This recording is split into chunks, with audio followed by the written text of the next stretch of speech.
السلام علیکم ورحمۃ اللہ وبرکاتہ۔ آئیے ہم قرآن کے آگے کے واقعات سنتے ہیں۔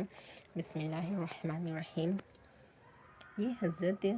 خضر خلیل علیہ السلام کی قوم کا ایک عبرت اور خیز اور انتہائی نصیحت موز واقعہ ہے، جس کو خداوند قدوس نے قرآن مجید کی سورہ بقرہ میں بیان فرمایا ہے۔ کہ اس کا واقعہ یہ ہے کہ بنی اسرائیل کی ایک جماعت جو حضرت حزقیل علیہ السلام کے شہر میں رہتی تھی،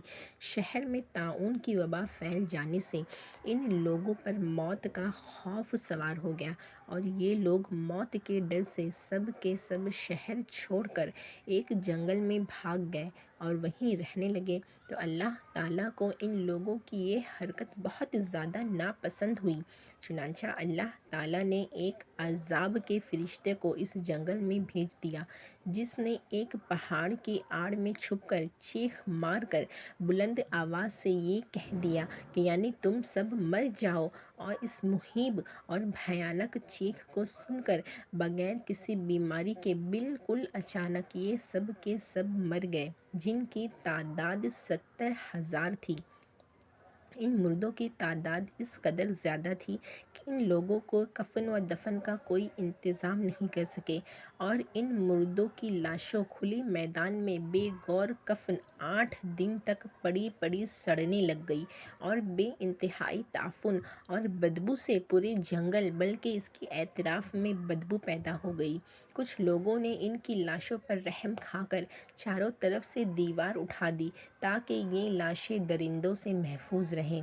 کچھ دنوں کے بعد حضرت حزقیل علیہ السلام کا اس جنگل میں ان لاشوں کے پاس سے گزر ہوا، تو وہ اپنی قوم کے 70,000 انسانوں کی اس موت ناگہانی اور بے غور و کفن لاشوں کی فروانی دیکھ کر رنج و غم سے ان کا دل بھر گیا، اور آپ دیدہ ہو گئے اور اللہ عز و جل کے دربار میں دکھی بھرے دل سے گڑ گڑا کر دعا مانگنے لگے کہ یا اللہ، یہ میری قوم کے افراد تھے جو اپنی نادانی سے یہ غلطی کر بیٹھے ہیں، موت کے ڈر سے شہر چھوڑ کر جنگل میں آ گئے، یہ سب میرے شہر کے باشندے ہیں، ان لوگوں سے مجھے انس تھا اور یہ میرے دکھ سکھ کے شریک تھے، افسوس کہ میری قوم ہلاک ہو گئی اور میں بالکل اکیلا رہ گیا۔ اے میرے رب، یہ وہ قوم تھی جو تیری حمد کرتی تھی اور تیری توحید کا اعلان کرتی تھی اور تیری کبریائی کا خطبہ پڑھتی تھی۔ آپ بڑے سوز دل کے ساتھ دعا میں مشغول تھے کہ اچانک آپ پر وحی اتر پڑی کہ اے حزقیل علیہ السلام، آپ ان بکھری ہوئی ہڈیوں سے فرما دیجئے کہ اے ہڈیوں، بے شک اللہ تعالیٰ کا تم کو حکم ہوتا ہے کہ تم اکٹھا ہو جاؤ۔ یہ سن کر بکھری ہوئی ہڈیوں کو حرکت پیدا ہوئی، اور ہر آدمی کی ہڈیاں جمع ہو کر ہڈیوں کے ڈھانچے میں بن گئی۔ پھر وحی آئی کہ اے خضر خلیل علیہ السلام، آپ فرما دیجئے کہ اے ہڈیوں، تم کو اللہ کا یہ حکم ہوا ہے کہ تم گوشت پہن لو۔ یہ کلام سنتے ہی فوراً ہڈیوں کے ڈھانچوں پر گوشت پوشت چڑھ گئے۔ پھر تیسری بار وحی نازل ہوئی کہ اے حزقیل، اب یہ کہہ دو کہ اے مردو، خدا کے حکم سے تم سب اٹھ کر کھڑے ہو جاؤ۔ چنانچہ آپ نے یہ فرما دیا تو آپ کی زبان سے یہ جملہ نکلتے ہی 70,000 لاشیں دم بزن ہو کر ناگہاں اللہ کا کلام پڑھتے ہوئے کھڑی ہو گئی۔ پھر یہ سب لوگ جنگل سے روانہ ہو کر اپنے شہر میں آ کر دوبارہ آباد ہو گئے اور اپنی عمروں کی مدت بھر زندہ رہے، لیکن ان لوگوں پر اس موت کا اتنا نشان باقی رہ گیا کہ ان کی اولاد کے جسموں سے سڑی ہوئی لاش کی بدبو آتی رہی، اور یہ لوگ جو بھی کپڑا پہنتے وہ کفن کی صورت میں ہو جاتا، اور قبر میں جس طرح کفن میلا ہو جاتا ہے ایسا ہی میلا پن ان کے کپڑوں پر نمودار ہو جاتا۔ چنانچہ یہ اثرات آج تک ان یہودیوں میں پائے جاتے ہیں جو ان لوگوں کی نسل سے باقی رہ گئے ہیں۔ یہ قرآن واقعہ سورہ بقرہ میں ہے۔ اللہ عز و جل اس میں فرماتا ہے،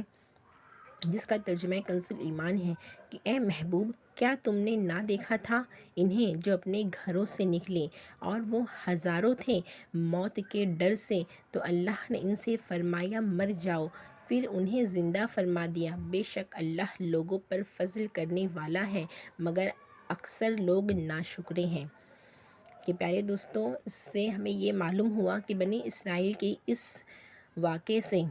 کہ آدمی موت کے ڈر سے بھاگ کر اپنی جان نہیں بچا سکتا، لہٰذا موت سے بھاگنا بالکل ہی بیکار ہے کہ اللہ تعالیٰ نے جو موت مقرر فرمائی ہے وہ اپنی وقت پر ضرور آئے گی، نہ ایک سیکنڈ پہلے اور نہ ایک سیکنڈ بعد آئے گی۔ لہٰذا بندوں پر لازم ہے کہ وہ رضائے الہی پر راضی رہ کر شکر کرے، خواہ کتنی ہی بیماریاں پھیلے، کچھ بھی ہو جائے، اطمینان رکھیں، سکون کا دامن ہاتھ سے نہ چھوڑیں اور اپنے رب پر یقین رکھیں کہ جب تک میری موت نہیں آتی مجھے کوئی نہیں مار سکتا اور نہ میں مر سکتا ہوں، اور جب میری موت آ جائے گی تو میں کچھ بھی کر لوں، کہیں بھی چلا جاؤں، بھاگ جاؤں یا ڈٹ کر کھڑا ہو جاؤں، کسی حال میں نہیں بچ سکتا۔